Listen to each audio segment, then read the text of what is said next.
Hey everyone, welcome back to Mindful Reads. Today we're diving into an electrifying and emotional novel, Crown of Midnight by Sarah J. Maas. If you've been following the Throne of Glass series, you know this book is where everything shifts, a storm of betrayal, vengeance, and deadly secrets. And today, I'll be telling you this story through the eyes of Celaena Sardothien, the king's champion, the assassin with a hidden agenda, and a girl standing on the edge of a truth that could change the world. And if you want to hear the full story or grab a copy of the book, I've left a link in the description below for you to check out. Now, let's dive in. Being the king's champion was supposed to be a death sentence, but for me, it became something else. A game of deception, a tightrope walk between life and death. My orders were clear: eliminate the king's enemies. What the king didn't know was that I had no intention of truly serving him. Instead, I faked the deaths of those I was sent to kill, helping them escape before delivering fabricated proof of their demise. It was dangerous work, but I had mastered the art of deception long before I entered this castle. But then, he gave me a name I couldn't ignore. Archer Finn, a court noble, a man I once knew from my past life in Rifthold's underworld. And according to the king, a traitor conspiring with the rebel movement that sought to overthrow him. At first, I wanted to believe it was a lie. Archer had always been cunning, yes, but was he truly working with the rebels? Or was the king playing yet another twisted game? Archer! I confronted him in the dim light of a lavish parlor, my hood drawn low over my face. Tell me the truth. Are you working with the rebels? His green eyes flickered with something unreadable before he smiled. You always did know how to get straight to the point. Answer me. He hesitated, then softly, Celaena, what if I told you there's more at stake here than just rebels? What if I told you the king's power, his control over this kingdom, is built on something dark, something unnatural? My blood ran cold, because I had already started to suspect it. Strange things were happening in the castle. Shadows moved where they shouldn't. Doors whispered as they opened. And deep in the forgotten corners of this cursed place, something ancient and monstrous was stirring.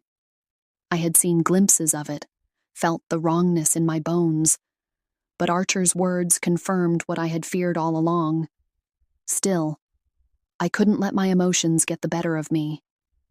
If the king found out I was hesitating, if he even suspected my doubts, I would be the next name on his list. But things got even more complicated when Nehemia died. I had trusted her.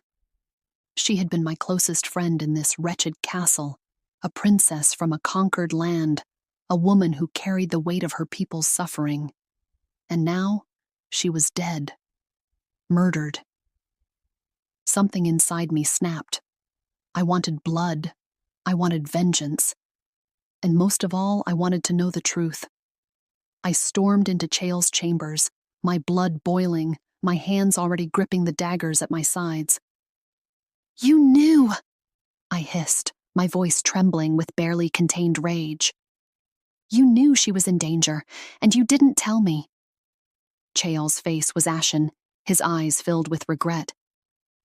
Celaena, don't. I took a step closer, my vision blurring with fury. If you had told me, I could have stopped it. She would still be alive. She made me swear not to say anything. His voice broke, but I didn't care. She knew the risks. I lunged. In a heartbeat, I had him pinned against the wall, my dagger pressed against his throat. Do you know what you've done? My voice was barely a whisper, but it carried all the weight of my wrath. Do you understand what you've taken from me? He didn't fight back. He just looked at me with those damn, sorrowful eyes, as if he truly believed I could forgive him. I couldn't. Nehemia's death changed everything. It set me on a path I could no longer turn away from. The time for playing games was over. I embraced the truth of who I was. Not just an assassin, not just the king's champion. I was Aelin Galathynius, the lost queen of Terrasen, and I was done being a pawn in someone else's game. So I did what I had to do. I hunted down the truth. I uncovered the king's dark secret, the word marks, the forbidden magic he had long tried to erase, and the terrible power he wielded to control his kingdom. I took down those who stood in my way, even when it meant turning my back on the man I had once trusted. And in the end, I made my choice. I'm leaving, I told Cale, my voice calm despite the storm raging inside me. His eyes widened. Celaena. No, I'm not Celaena anymore. I met his gaze, letting the weight of my name settle between us. I'm Aelin, and I'm going home. Then I walked away, knowing that nothing would ever be the same again, because the game had changed, and I was done playing by the king's rules, and that's Crown of Midnight. This book is packed with action, heartbreak, and some of the most intense moments in the Throne of Glass series so far. It's a turning point for Celaena, no, for Aelin, as she finally steps onto the path that will define her destiny. If you enjoyed this breakdown, don't forget to like, subscribe, and drop a comment below with your thoughts. And if you want to experience the full story, check out the link in the description to grab your copy. Thanks for watching, and I'll see you in the next video.